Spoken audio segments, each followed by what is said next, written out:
This is Jay Secular. We've got breaking news. The ACLJ files suit against the FBI. Keeping you informed and engaged, now more than ever. This is Seculo. We want to hear from you. Share and post your comments or call 1-800-684-3110. And now your host, Jay Seculo. Well, as if there wasn't enough in the news about the FBI and discussions that they had before the election and keeping information, the situation with Hunter Biden's laptop and all of that off the grid, so to speak, on Twitter, as if that's not enough. So we filed back in August a FOIA request, a Freedom of Information Act request. This was before Elon Musk took over Twitter. To get information, I'm putting it up on the screen right now, and basically to get information about the discussions that were going on between the FBI and the social media platforms related to election-related information involving the Bidens, involving a whole host of information. So we sent in this request like you normally do. Got a very interesting response back, which was, we've administratively closed the file. No, we're searching. No, we're administratively closing the file. This involves third parties. We're neither admitting nor denying. There's a copy of the letter. So if those are listening by radio, we're putting that up on the screen, and which was an unusual request. So then we filed what's called an administrative appeal. Inside the FBI, there's a process to appeal the denial of a Freedom of Information Act request. Let's put that up on the screen. So here is the FBI's appeal that we did. American Center's the requester, and there you see it. And they did not even respond. Not even a response. Then, today is the day, effective today, we can file a federal lawsuit against the FBI for their actions on this, which is precisely what we're going to do, to find out what's going on. Now, that comes while all of this discussion's going on, and Elon Musk is releasing all this information involving, and when we're talking about the FBI, remember, who was the general counsel of the FBI? Jim Baker. Who was the general counsel of Twitter since he left the FBI? It was the deputy general counsel, Jim Baker. Same guy. Yeah, there's a lot going on. Obviously, there's the whole Twitter files that came out, and a lot of those even have the statements, the fact they're meeting with the FBI pretty much every week, getting reports, getting tweets saying, hey, take this down, take this down. Sometimes Twitter was like, hey, there's nothing even violating, our rules here, and they're asking us to take stuff down. So we know, even though they closed the file and said, there's nothing to see here, move along, that's simply because of the leaks from the Twitter files, or the uncovering all the documents from the Twitter files. That's just certainly not true. They were in constant communication. Yeah, and it's interesting, and we'll get into it more. There's a whole other batch of disclosures about to happen. I mean, that could happen. How much notice are we getting when these disclosures happen, Logan? Not much? A day or so, maybe, at the most, when they said they're going to drop another one. A lot of times they just start, and then they go on for hours and hours. It's actually kind of hard to keep up with. Hopefully they get kind of consolidated and put somewhere, because it gets to the point where you're still following an account like Schellenberger was this weekend, and you're following it for hours and hours as stuff comes trickling out. It's kind of a fun way to do it. I've enjoyed it, but I am kind of at the point where I'm ready for them to just say, okay, here's our report, here's what we found, and not do it this way, because I think people are starting to get a little fatigued. Yeah, because there's so much information. But let me tell you who's not getting fatigued. The lawyers at the American Center for Law and Justice, because this is what we do. And we're able to convey this information to you on our broadcast 5 days a week, an hour worth of content.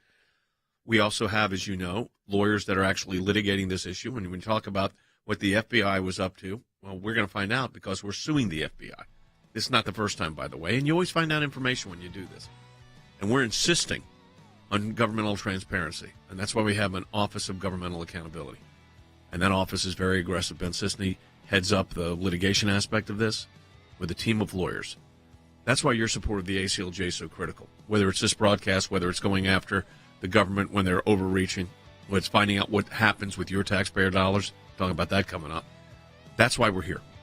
Your support of the ACLJ could not be more critical than it is today. And I say that because right now we're in a matching challenge campaign, and this is the most significant month of the year. Any amounts you donate, we're getting a matching gift for. So let me encourage you to go to aclj.org. That's aclj.org, and any amounts you donate, someone is going to match. So if you donate $50, we get another $50. So we get $100. You gave us $50, someone else gives us $50. aclj.org. Back with more in a moment. The Freedom of Information Act allows people to petition their government and ask for the background information as to why they came to a certain decision. It's thousands of pages of paper, and in those thousands of pages of paper, you usually find a nugget. We are entitled as citizens of the United States to know about how our government works. Government agencies acting out of control. They want to keep Americans in the dark. That's why it's incredibly important to have the ACLJ constantly pushing to find out what the background information is. Do you remember the Iran deal? There was a video about what took place on that deal, and it was edited. And the edit took out the key part of what was going on. State Department, White House, editing videos to keep it from the American public. We have exposed that in our FOIA litigation, and we do that every day that we bring these cases. We took it to the IRS. No one ever does that. And because of it, it's a very weak government agency that used to be the scary government agency. What the IRS was doing was violating the Constitution and statutory law. Because of the litigation we engaged in, it's a different agency. They can't do what they were doing before. We've got the declassified list of Obama administration officials who started asking to unmask. And they've been hiding behind in the shadows. These FOIAs bring them to light. And all of this information came because we went to court to get the information. The power of Washington, D.C. only works when the rest of us, the rest of Americans, are kept in the dark. We may find one item of information in thousands of documents of irrelevancies, but we persist and we're on it every day of our lives. The work that the ACLJ does matters. It matters to policymakers. It matters to ordinary citizens all across America. Those of you that support the ACLJ, this is what it's all about at the end of the day. Think we haven't been on this, folks? We've been on it. Hey, welcome back to the broadcast. Everyone, we're taking your calls at 800-684-3110. I guess we can start playing Christmas music now during the bumper. It's about that time of year, isn't it? Or do you want to wait till the 15th? We normally wait till around the 15th. I don't know if people tune in for the music? Christmas jams. I feel like they're... This was music by the band. Yeah, okay. All right, we can do that. All right, we're going to do that. All right, joining us right now is the senior counsel at the ACLJ, Andrew Economo, who was also a former U.S. attorney for Atlanta and also worked with the FBI, as we all did, in our various incarnations of our work. And, Andy, this one is the most unusual in that the FBI just said, you know what, we're going to close this file. We're not, and this is, of course, at the same time that Jim Baker is on both sides of the transaction. He was the DOJ general counsel and then became the deputy general counsel of Twitter. And it's the same issue involving both the agencies and the social media platforms, and that's what we've asked for, this information. But they don't even respond. Yeah, this is an unusual situation. And what it indicates to me, really, Jay, is that they don't want to disclose what is in their files with a vengeance. They don't want to disclose it. They want to stonewall us. They want to say that there's this exemption that applies or that exemption that applies. I've read our letter, and it is perfectly appropriate what we're asking for. But this is something in which they're circling the wagons to make sure that whatever they've got does not get out. And what that tells me is that there was improprieties taking place, that the FBI was involved in censorship or attempts at censorship. Put yourself on high alert, they were telling Facebook, in elections that they should not have been involved in. They were doing the things that are not only odious, but illegal. And we have caught them at it, and we are going to pursue them in federal district court very soon on this by filing a lawsuit and saying to them very simply, you can't just close your file and get out of producing the information that the law requires to be produced. Well, that's because there's a federal statute that is the Freedom of Information Act that says you've got to respond. Now, we did an administrative appeal. They didn't respond to that either, and that's why we're going to court so quickly on this. But here's what's interesting. During an interview on a podcast, Mark Zuckerberg, this is, of course, the head of Facebook, said that the FBI, he said, basically, I'm reading exactly from the transcript, came to us, some folks on our team, and was like, hey, just so you know, you should be on high alert. And then he said, we thought that there was a lot of Russian propaganda in 2016. We have it on notice that basically there's about to be some kind of dump of that similar to that. Just be vigilant. That was the FBI saying that to Mark Zuckerberg. And then Mark Zuckerberg, Logan, said they were vigilant. They stopped the I guess how it would work is they decrease its availability in your feed. They decreased the, I guess, the way that it gets sent around. As we said, they get sort of shadow banned the content, where Twitter actually was actively taking content down or was not allowing it to be shared, even in direct messages. So we know that was happening. And yeah, I think we said that on Joe Rogan. That's probably close to a year ago now, 6-8 months ago, when he had that conversation. And as things have come out, now obviously the Twitter files have come out, we've seen a lot more information. We have a clip from Zuckerberg we can hear. Yeah, let's play it. Protocol is different from Twitter's. What Twitter did is they said you can't share this at all. We didn't do that. What we do is we have, if something is reported to us as potentially misinformation, important misinformation, we also have this third-party fact-checking program because we don't want to be deciding what's true and false. And for I think it was 5 or 7 days when it was basically being determined whether it was false, the distribution on Facebook was decreased, but people were still allowed to share it. So you could still share it, you could still consume it. Yeah. So what does that mean? When they say that they're de-escalating what does that mean? Yeah, so instead of it going out to all of your followers or all of your friends, it only goes out to a select number, usually a very much smaller number. And sure, if someone was to go onto your page, it's not like the content was not there. Yeah. It just was not spread. Now, most people get their content from a feed. They're not getting it from going to individual people's pages. So, Andy, I'm holding in my hand also the internal appeal we did to the FBI regarding their lack of response from the Freedom of Information Act. It's up on the screen right now. Let's put the complaint up there because that's what I'm talking about, that we filed on the appeal. No response on that at all. Zero from the Federal Bureau of Investigation. It's obvious they do not want us to have this information because, look, some of it's coming out through Facebook, but like Logan said, Twitter and Zuckerberg said it too, handled it differently. So, and this was not just as to Facebook or Twitter. This was to all social media platforms that the FBI, quote, warned. You know, Jay, this is unheard of. You file an administrative appeal within the agency. That's what's provided by law. We did that. We stated the reasons why we thought the FOIA request was appropriate and it should be granted, and the exemptions that were claimed were not appropriate to withhold the turning over of this information. And what do we get from the FBI? Absolutely zero response, totally no answer, no denial, no response whatsoever, just saying that, you know, you can take your appeal and go to the four winds with it. And that's exactly what they're doing here, just telling us that we're not going to even reply to you. What this tells me, in having been at this now, December 18th, Jay, it'll be 48 years as a lawyer, and 5 of those years in the United States Attorney's Office working with the FBI. They don't want this information to get out, and they're doing everything that they possibly can to prevent it from being disseminated to us, and we're not going to let that stand.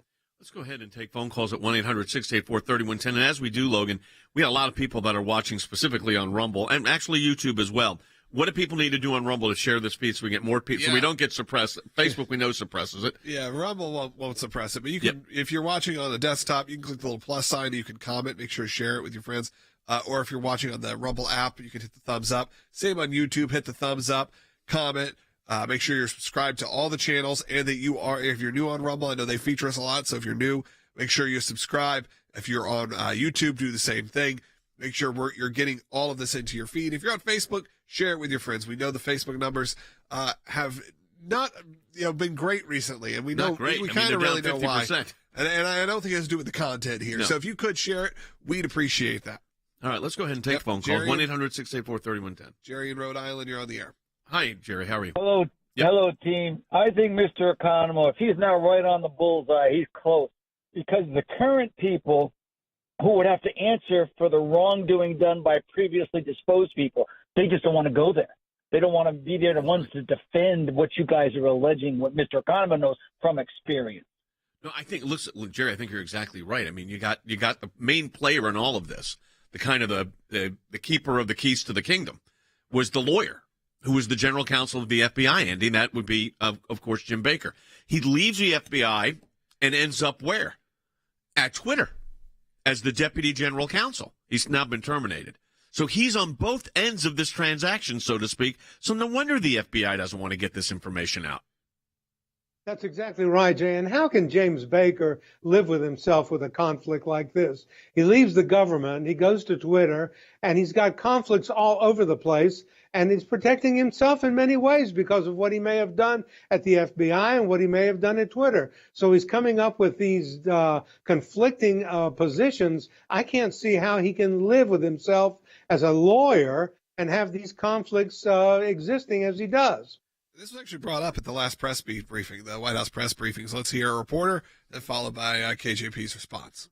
Elon Musk this week fired the former FBI general counsel Jim Baker, who was serving as a top Twitter lawyer. Musk alleges that he may have been involved with countermanding his attempts at transparency. And I was wondering if anyone in the Biden administration was in touch with Baker, either regarding moderation decisions that critics call political censorship or regarding his transparency efforts recently. So it's up to private companies to make these types of decisions. We were not involved. I can say that. We were not involved. Okay, Andy. You can't make this stuff up. I mean, they're not involved. They're not involved. They sure don't want to be involved. But how would we know? We filed notices. We followed the law. We followed the rules, and they did nothing. Now we're going to find out because we're going to court. But it's disingenuous for them to make these statements when they know that James Baker was on both ends of this transaction. Exactly right. And of course, Ms. Jean-Pierre, who is the master of doublespeak. I thought George Orwell in 1984 was the master of doublespeak, but Ms. Jean-Pierre has taken that role over and taken it to new heights, and simply saying things that make no sense and thinking that she can get by reporters by doing this. But James Baker's got a serious problem. James Baker, Jay, is protecting James Baker. 100%. That's what he's doing. And that's why we're going to court to get the answers to this on your behalf, the American people. So go to ACLJ.org, support our work, because when you do that, you're hearing this broadcast on radio, TV, social media platforms. You're also allowing our lawyers to be dispensed around the globe, but right now, Washington, D.C., in federal court. By the way, talking about federal court, we'll talk about it next. We got a brief going to the Supreme Court of the United States today. Again, we had 2 cases at the Court of Appeals last week, now the Supreme Court of the United States. Your support of the ACLJ is absolutely critical. I encourage you to go to ACLJ.org. Any amount you donate, we're getting a matching gift for. That's ACLJ.org. ACLJ.org. When we come back, your calls, 1-800-684-3110, an update on 2 other cases. Back with more in a moment.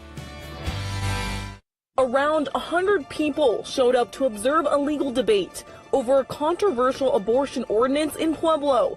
This all comes as an abortion clinic prepares to open in the Bessemer neighborhood. So they were going to have this hearing at the city council, and they invited some of the pro-life advocates to speak. And then the night before the hearing, they cancel the pro-life speakers, all of them. That's when we went to work, and we dispatched Olivia Summers from Texas to Pueblo, Colorado, where she appeared before the chamber. We were alerted to the fact that some experts on the pro-life side were requested to come and speak at a council meeting to talk about the ordinance, and at the last minute their invite was rescinded. We are putting you on notice that we believe there's a way to move forward from this situation without legal action, and that would be to set back the agenda, change the vote from Monday, and make another hearing available to the speakers that were not able to come tonight, provide them equal opportunity and equal time. I think we were all pretty shocked when we saw the agenda come out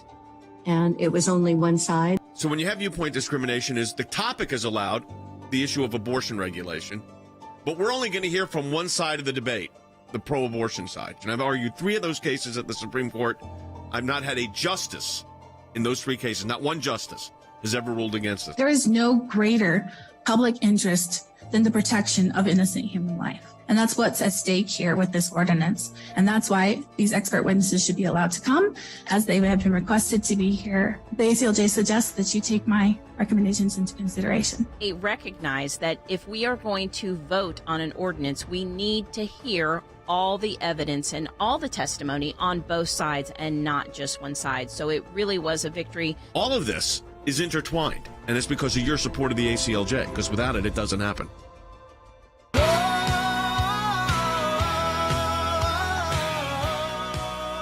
So there you go, Logan. We did a little Christmas coming in. Your favorite streaming platforms? Shockingly, I mean, I guess I shouldn't be shocked, but a lot of people download that album. Yeah. It's the Jay Secular Band, and I'm not exactly sure how you get when you go to Spotify. Spotify or Apple Podcasts, but probably, what, 7-8 years? Yeah, but we'll play more of that coming up. All right, we've got a big hearing today. It's the 5-year anniversary. 5-year anniversary of the album? There you go. All right, so we'll start playing that this time of year. We get to play it. So here's what we've got right now.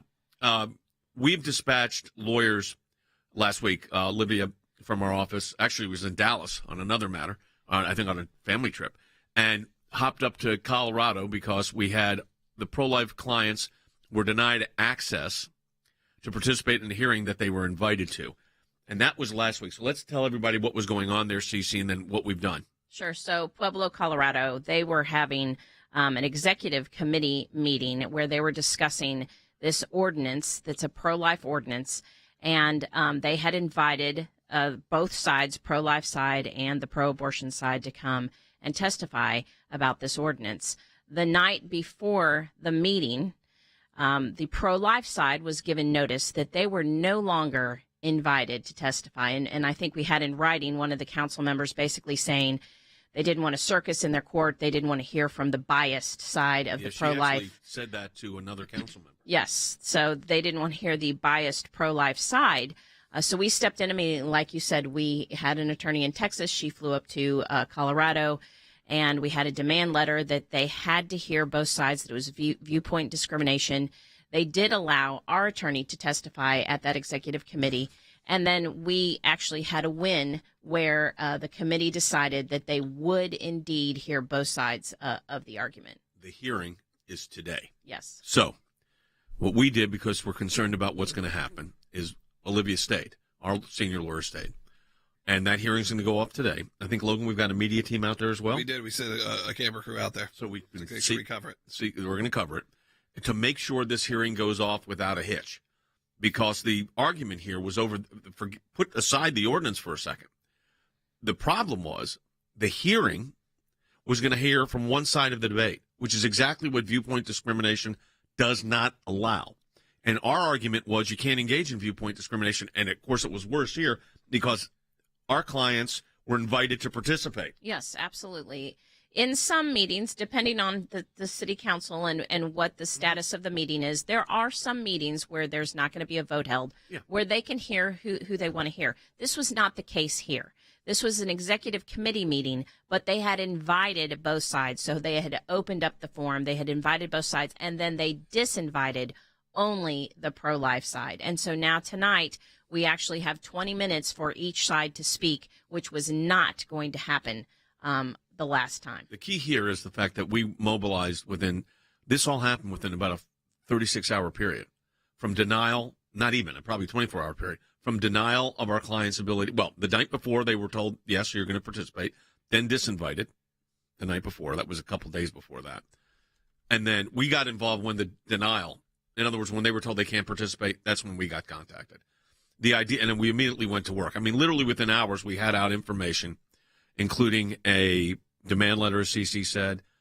Our lawyer was on the agenda to speak. She did. She presented the argument that if you engage in this kind of viewpoint discrimination, and even some of the people that were not in favor of the ordinance said, we really should be hearing from both sides of the debate here. So the end result of that is we got a great victory. But you know what you don't do in these cases? I call it the ministry of presence. Don't leave until the hearing actually goes off. That's right. And Olivia is still there, and she will be at the meeting. The executive committee meeting starts at 5:30 in Pueblo tonight, and then they'll have the public forum at 7. And so we will have, the pro-life side will have equal time to speak during the executive committee meeting, and then there will be obviously speakers during the public forum time. And you've got a media team out there. We do, so we'll have footage to show that very soon. Yeah, so we're going to cover it for you. We've got the lawyers out there. That's one case, Colorado. Now let's move to religious liberty in front of the U.S. Supreme Court. Remember last week we had two cases, both of the Sixth Circuit, interesting. One involving an issue of religious liberty was argued on Thursday or Wednesday, and the other, or Tuesday. They're all falling together now. And then I think that was Tuesday. And then we had a pro-life one argument before the Sixth Circuit Court of Appeal. That was on Thursday. In the interim, a group of us were working with Walter Weber, who heads up a lot of our Supreme Court practice, to get a brief in response to the city of Ocala case. Put the city aside for a moment. This is a quintessential example, the perfect example of what I think is, they call it offended observer. The city engages in a prayer vigil because they had a high crime rate and there was a lot of crime in the area, and the ministers came together and wanted to do this prayer vigil. They complained, the people that filed a lawsuit, because they went there knowing they were going to be offended. It's called offended observer. In other words, I don't like what I'm going to hear. I know I'm going to hear it. I'm going to go there so that I hear it and I'm offended. Thus, I can file a federal lawsuit. Right. And so this offended observer status case is particularly egregious just because of that scenario, is that these people, I think, proclaimed atheists, heard about this prayer time that the community actually had come together. The community had come together, and they had decided, we have a high crime rate. It's targeting our children. We want to come together. We want to pray. And they specifically went there knowing that they would be offended, intending to be offended, just like you said, just so that they could bring a lawsuit against the city. And, of course, in their view, they were offended. And then the court issued a preliminary injunction saying violations of the Establishment Clause, and these individuals had a basis to sue. What we've taken up to the Supreme Court of the United States is, do offended observers really the fact that you hear something you don't like, which is, I thought, the cost of living in a free society, you're going to hear things you disagree with? How do you deal with things you disagree with? Not by censoring speech, but by more speech. I actually went back and listened to a couple of oral arguments I did. This was in the late 90s, mid-90s, early 2000s, involving these kind of issues. And it was interesting when you go back through the questions, because the justices were saying the same thing. The way it used to be, if you heard something you disagreed with, other side would say, kind of like the situation in Colorado. You can have the pro-abortion side, and you have the pro-life side. Apparently, that's not the way the left views the Constitution anymore. So it's this one-size-fits-all, let's hear one side of the debate, because we're offended. We're offended with the idea that a group of people got together to pray for their city. Thus, we can file a federal lawsuit. And that's what this is all about. If this case gets granted review, it will have dramatic impact on the Establishment Clause, the whole church-state separation issue. It could be actually, you don't know if these things are going to get, what we're doing, the briefs were excellent on our side. They're up. Like I said, they'll be all filed by tomorrow. The fact of the matter is, if we get review here, this was probably the most significant religion case in the last, I'd say, 40 years. Bigger than Mergen's. As big, which was a Bible study. Which way do you support the work that we're doing here? We only got a minute left in this segment. And hey, we will have a full extra half hour coming up. So if you don't get it on your local station, find us broadcasting live on your social media platforms. ACLJ.org also to support the work. Make your donations into the year. We're in the middle of a matching challenge, so we appreciate that. So make your donation today. And join us right now. We are broadcasting again for an additional half hour live on Rumble, on Facebook, on YouTube. I know people have had some issues with Facebook recently. I see some of the comments saying they're having trouble with Facebook. I'd love to hear in the comments on Rumble. If you used to watch on Facebook and you moved to Rumble, I would love to hear that. Let me know.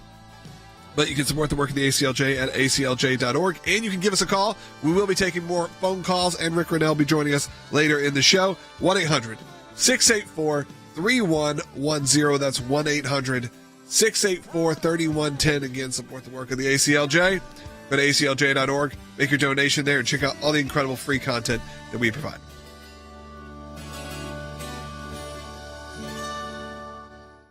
Here's what I want to say to our ACLJ members, or for those of you that enjoy watching this broadcast. Whether it is going after the deep state, whether it is litigation that we're engaged in, whether it is defending the persecuted church and getting individuals out of prison because of their faith in other countries, whether it's training lawyers to fight for religious liberty, not just here in the United States, but around the globe, whether it is producing a daily, 5 days a week, 1-hour live television and radio broadcast heard on thousands of radio stations, on TV platforms, on social media platforms. Your support of the ACLJ enables us to do all of this. We want to encourage you to support the work of the ACLJ. And when you do that, you're supporting our production teams, our videos, whether it's that kind of production and other things that we are working on. The ACLJ is front and center on this. We're in a matching challenge campaign. Any amount you donate, we get a matching gift for. Go to ACLJ.org.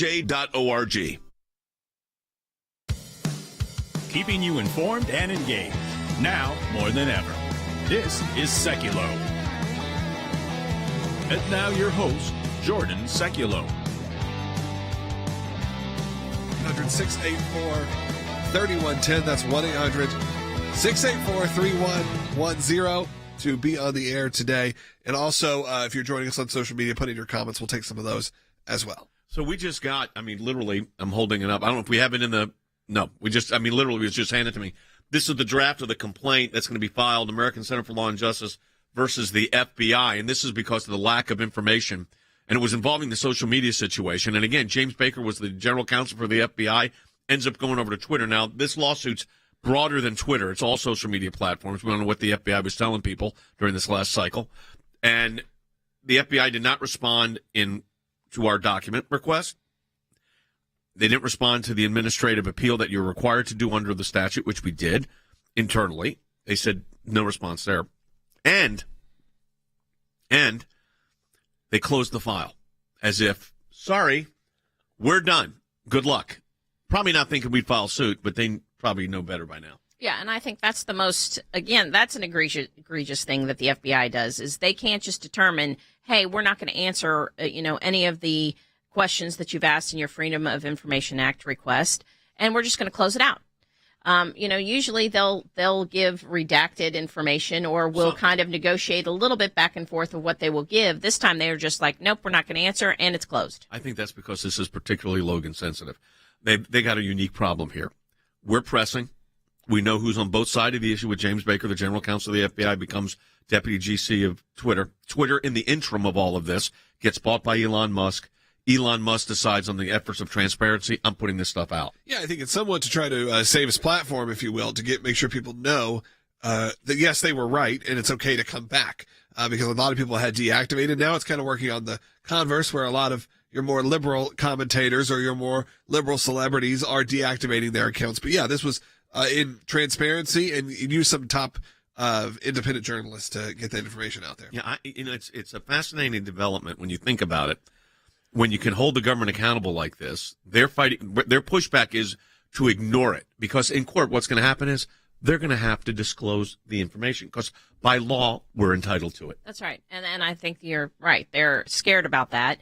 They're delaying the inevitable. We will go to court, and we are going to court. Like you said, we have the complaint right here. We're going to ask that the court makes them turn over this information. I think they're worried about it. My theory is, and again, it's just a theory, they're worried about it because they don't know what Elon Musk is going to do with Twitter. They don't know what he's going to disclose, what information he's going to put out there, and they know they've got their information of what they were telling these agencies, and Mark Zuckerberg went forward on it. You want to take this call? Yeah, we can go to Michelle in Oregon on line 1. Michelle, welcome. You're on the air. Hello. Hey, thank you so much for being the resource that you folks are and putting your lives into it. I have a question. I can take the answer on air, okay, or off online. But my question is concerning information storage, for that matter. Yep.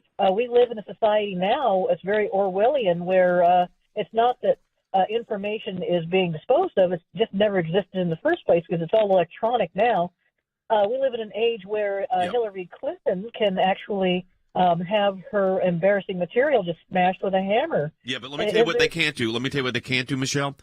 When we send an information request, and it's interesting you brought it up, we cite 28 CFR, that's Code of Federal Regulation, 16.3b, which requires the electronic data to be provided, including dates of who sent it, who it was sent to, where it went, and what the subject matter is. So it's not like they don't have the information here. I'm not accusing them of destroying information. They just don't want us to have it. That's what this is about. Yeah, absolutely. And they need to maintain, when you get into a court and get into a case, people have a duty to keep records as well. So, hopefully they're going to do that as well. Once they get notification that there's a potential case here, they will not destroy any records. We're going to find out soon enough on all this. And again, the unknown for them is Elon Musk. Yeah, absolutely. And Mark Zuckerberg talking publicly didn't help them either. No, I think that started off, honestly, this kind of kicked it all off. And now, because now everything's a little less shocking after he said, yeah, that's what happened. We even found the portal of how they submitted their information. So, but we found out it wasn't even just a portal. We found out that when Twitter, they were just in direct communication. Coming up next segment, we have Rick Grinnell on the broadcast. We'll be right back with that. Share it with your friends, everybody. Back. When we see something, when we hear something, when we're concerned about an issue, we don't just talk about it. We do something about it. And that goes to our Government Accountability Project. If we allow leaders in Washington, D.C. to make decisions behind closed doors, unaccountable to the people, then we are going to get skewed and corrupt decisions. There are lots of other places that do lots of important work for America, but the ACLJ has taken up a lane which is irreplaceable. The Freedom of Information Act, that's a statute that allows us to get information from the government. Starts with a letter from our offices in Washington to these agencies. And it says, give us this information on these topics. And generally, they don't.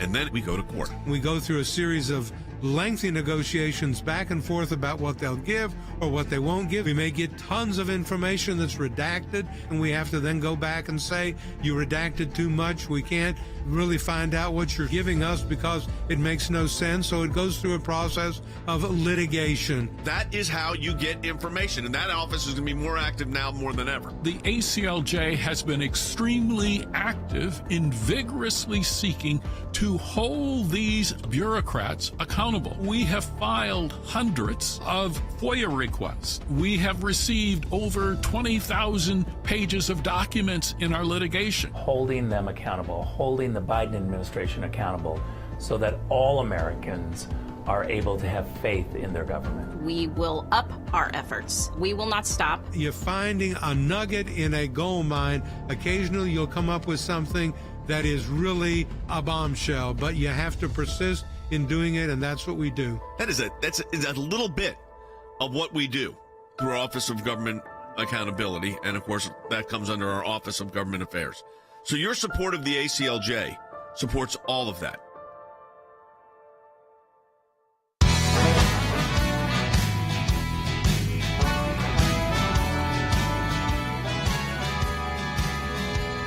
Welcome back to the broadcast. We are joined by Senior Advisor for National Security and Foreign Policy here at the ACLJ, Rick Grinnell. So, Rick, all right, this is something we've been dealing with, and now we got some movement. The movement is, of course, stonewalling. So we filed a Freedom of Information Act request back in August to the FBI about the whole Hunter Biden thing, about the information that the FBI was sharing with Facebook, Twitter, any of the social media app forms that were out there to the executives of these companies. Mark Zuckerberg came forward during an interview and said, hey, look, we did get contacted by the FBI, and we did throttle things back.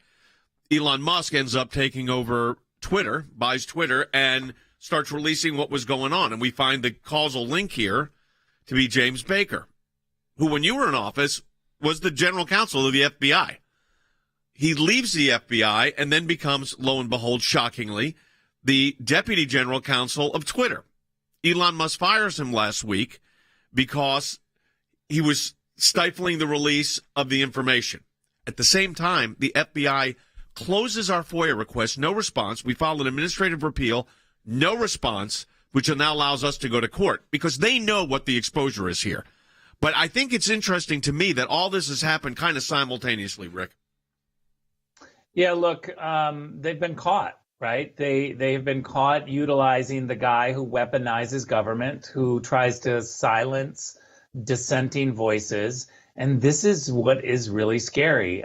We need to have a media that puts checks on these people who weaponize government. There should be media pushback of James Baker. There should be media pushback on the outrage that we were finding out with Twitter, but yet there's not. And I think that in lies the whole problem, that these people are feeling emboldened to keep going after dissenting voices and crush their political opponents simply because there's no pushback. The media are not saying to them, stop, what are you doing? This is getting crazy. So the interesting thing here on this one is that, normally you get a response that says, hey, here we're going to give you this, but we're not going to give you this, or we're reviewing nothing. They finally come back and say we're not going to admit, or you love this, they're not going to admit or deny any of this because it involves third parties. I'm trying to think. The third party is really the social media providers. The third parties are not the government employees that were doing all of this. So we ended up, after the appeal was not responded to, filing a lawsuit in federal court. Yeah, and we're specifically tomorrow, actually. We're specifically pointing out exactly what you said, that we've asked for all the records pertaining to the FBI's interactions with the social media platforms. They're trying to come back and say, oh, we don't give information on third parties, so we're not admitting or denying anything, and we've closed out your case. Yeah, before we could even respond. So Rick, the thing is this, it looks like, if you look at it retroactively, it looks like the FBI, the Department of Justice, was putting their thumbs on the scale, not thinking they get caught. They get caught on multiple fronts. Zuckerberg starts talking about it, and then Elon Musk ends up buying Twitter. And all of a sudden, their entire scheme, if you will, is exposed. Thank God for ACLJ. Well, Literally, thank God for ACLJ. This is one of the reasons I'm a part of this team, is because we don't give up. We don't just take the multiple times where the government says, oh, go pound sand, or we've closed your case. No, when there's an outrage, we take it to court. We do action. And I just want people to understand. I know that we have so many people, Jay, that are so frustrated with conservatives and conservative organizations who step up and they scream and holler, but they don't fight back and they don't take them to court. We're not issuing just a press release. We're not trying to embarrass them on Twitter. We are taking them to court. And we are saying that you must prove why you're being so shady.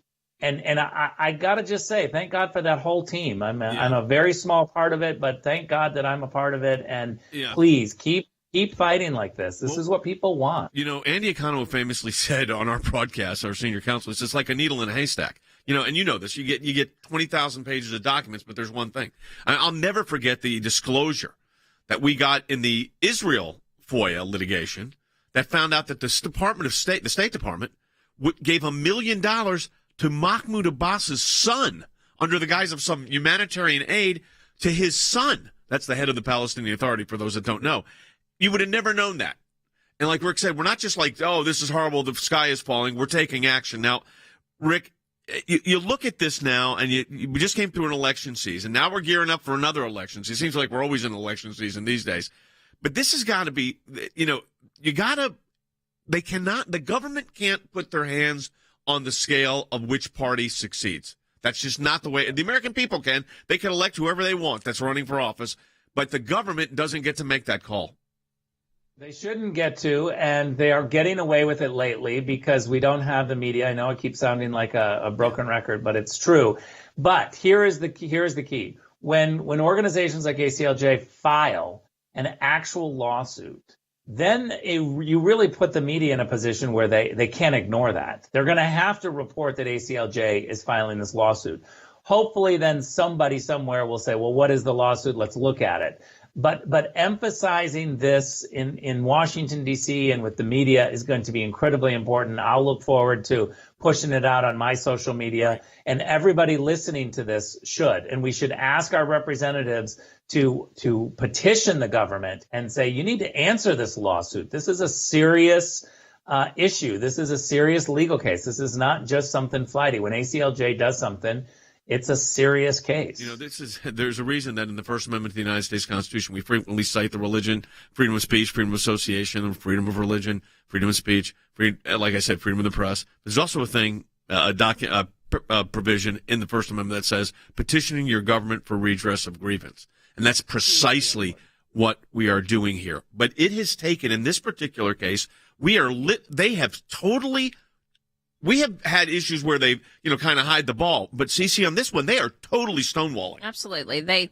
We expect requests that say that, they won't answer, they'll answer partially, or we get documents that are heavily redacted. And we do have to, go back and forth and sometimes go to court on those cases. This is the first time that I know that I can recall that we literally just got a no comment, basically, and we're closing out your case. We got nothing. So, Rick, I know I don't want you to disclose anything. Obviously, you can't. But there's something here. Obviously, what Elon Musk is putting out there is showing that. What Zuckerberg alluded to is showing that, and that the government was saying, hey, watch this, watch that.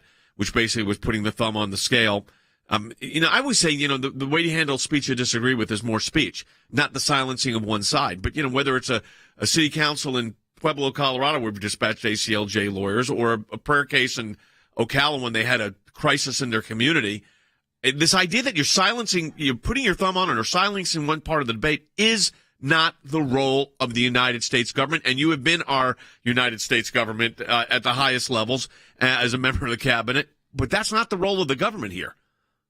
No, and I got to tell you, we've got a whole bunch of lawyers and a whole bunch of regulators who work permanently for the government, who will bring cases to you, to me, and they will say things like, well, we're going to put them off. We're not going to disclose this.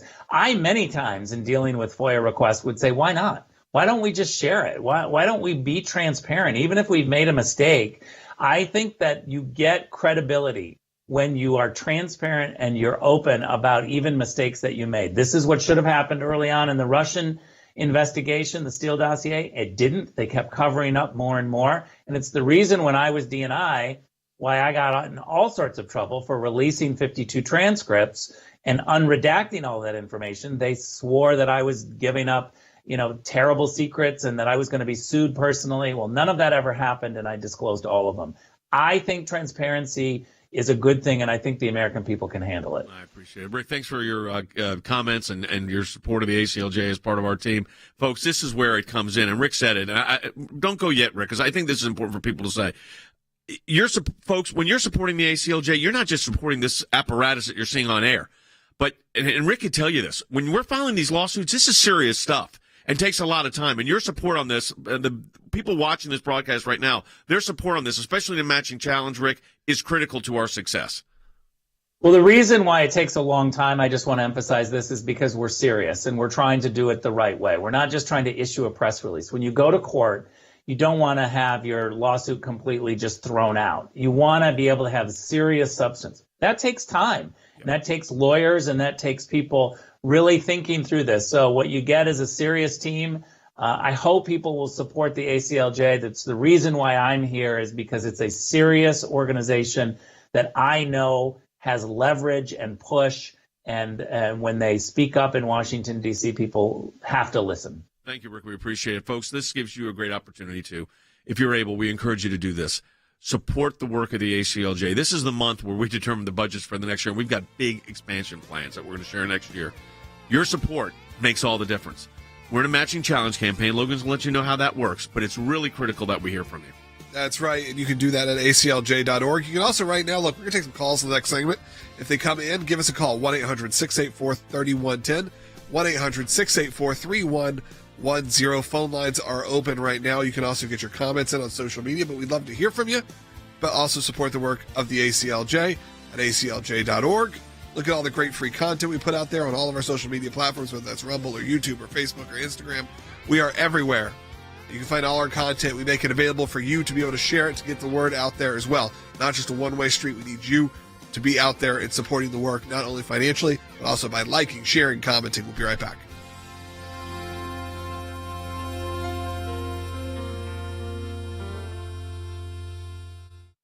The crisis at our southern border reaching a new milestone with nearly 500,000 encounters just this quarter, and it's having a devastating impact on those on the front lines. Title 42 is going away. It's expected to end in 2 weeks, with many border officials predicting a huge surge at the border once Title 42 goes away. It's going to look like absolute chaos. Wow. And nothing, underscore nothing is being done to prepare communities in Texas and other border states for what is going to be happening. What happens to their school district when suddenly they've got double the population next September? What happens to law enforcement in their hospitals when suddenly the population of people that is going to be needing those services vastly increases, and no one warned them it was coming? The biggest single group we have ever seen during our border coverage crossed illegally into El Paso, Texas right now, and we'll get right to that stunning footage. Take a look at this. This was Sunday night in El Paso, an enormous migrant caravan of well over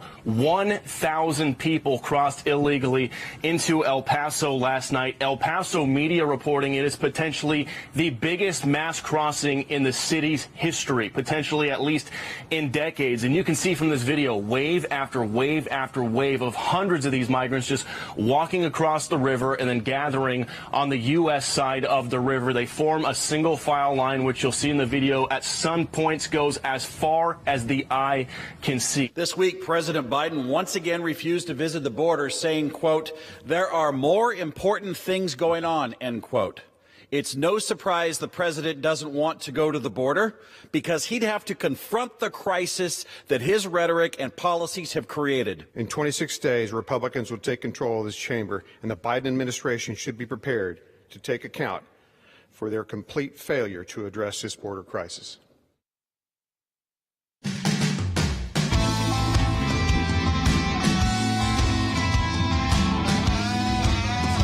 Segment of the day, we will be taking your phone calls. If you have any calls or questions or comments, give us a call right now, 1-800-684-3110. That's 1-800-684-3110 to have your voice on the air. So last week on the broadcast, we talked about this idea that, Congress passed the bill and the president put all this into play that authorizes 80,000 new IRS agents, but they sure could use help on the border. So why don't we divert that money to border protection that protects the entire country? Because I think just providing $80 billion to the IRS and 80,000 new agents is going to do nothing institutionally.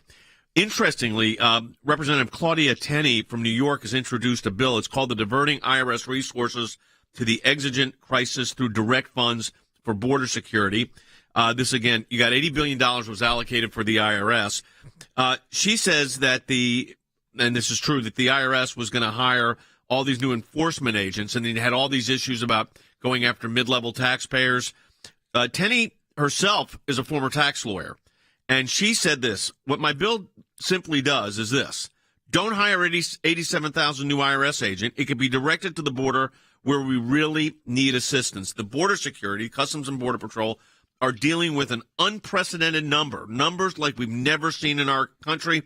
The U.S. Customs and Border Patrol reported an all-time record 230,000 migrant encounters at the U.S. border in the month of October alone, including 64,000 migrants crossing without being apprehended. So 64,000 got into the system. And then all the drug cartels get drugs in, and then the sex traffickers, which are also cartels, get the sex trafficking in. And every state is now a border state.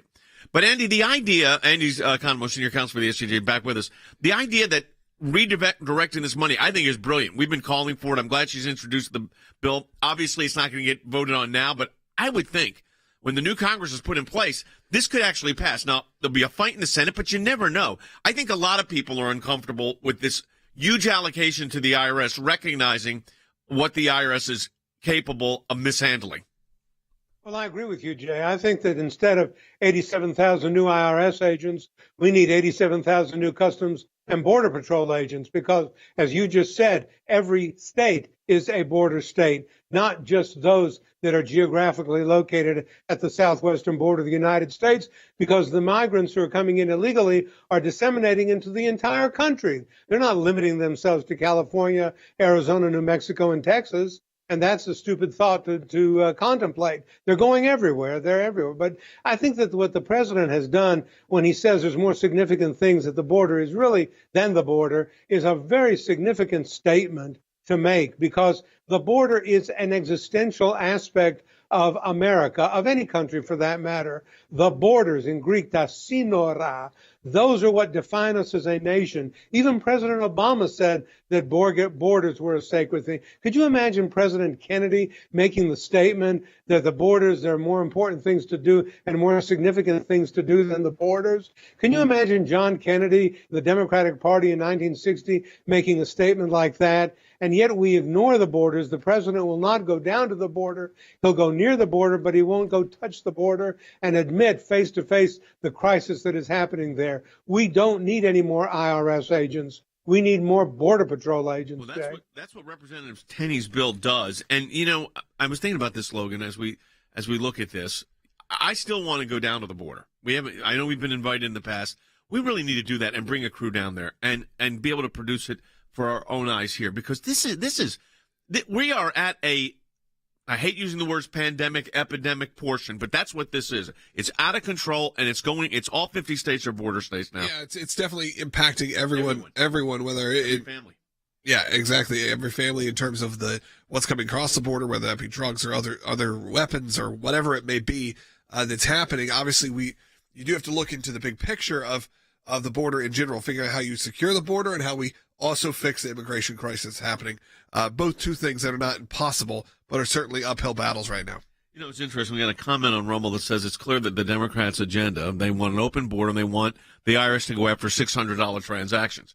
So one of the things the IRS wants to do is if it's $600 on Vimeo, they want to now go after it. On Venmo, no, it's happening. I mean, it's in the plans for this coming year. So, which is called gig income, and as if that. First of all, you know what the tax is on $600 for most people? Like nothing. I mean, for people that are doing gig economy, maybe they make the threshold of where they got to actually pay tax.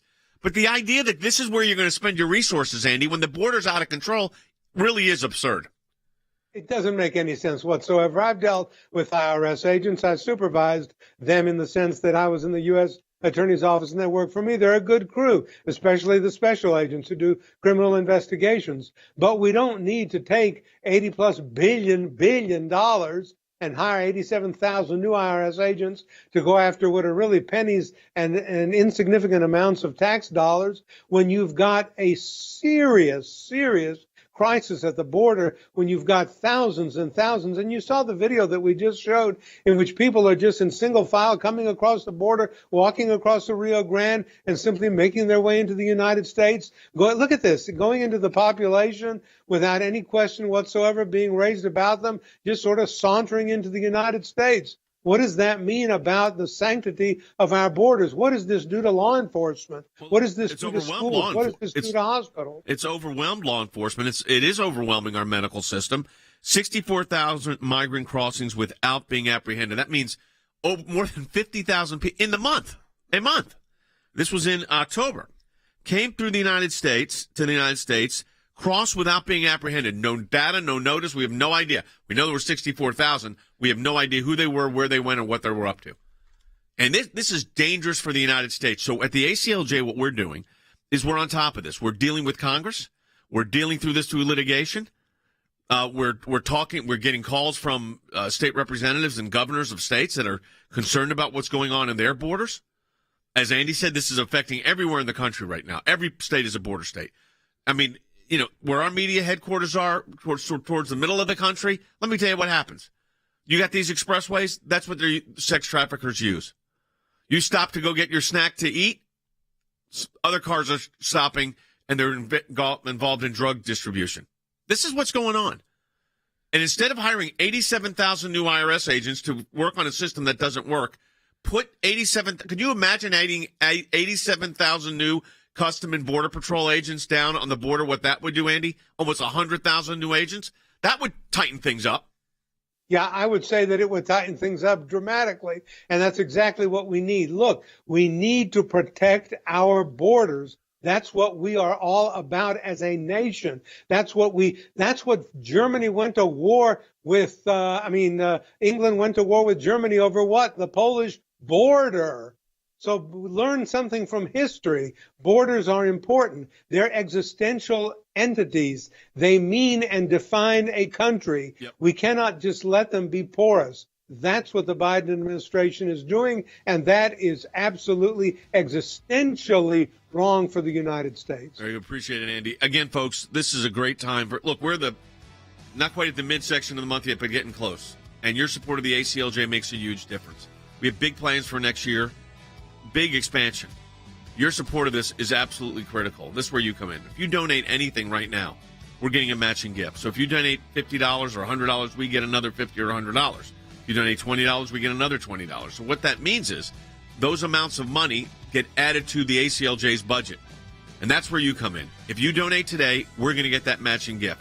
So I encourage you, if you're able, to go to ACLJ.org. That's ACLJ.org, and support the work of the American Center for Law and Justice. Secular Brothers podcast today? Yep, we'll do a new show. Be out about 4 o'clock Eastern time. So you can find it on secularbrothers.com. Subscribe on Rumble, YouTube, and your favorite podcast app.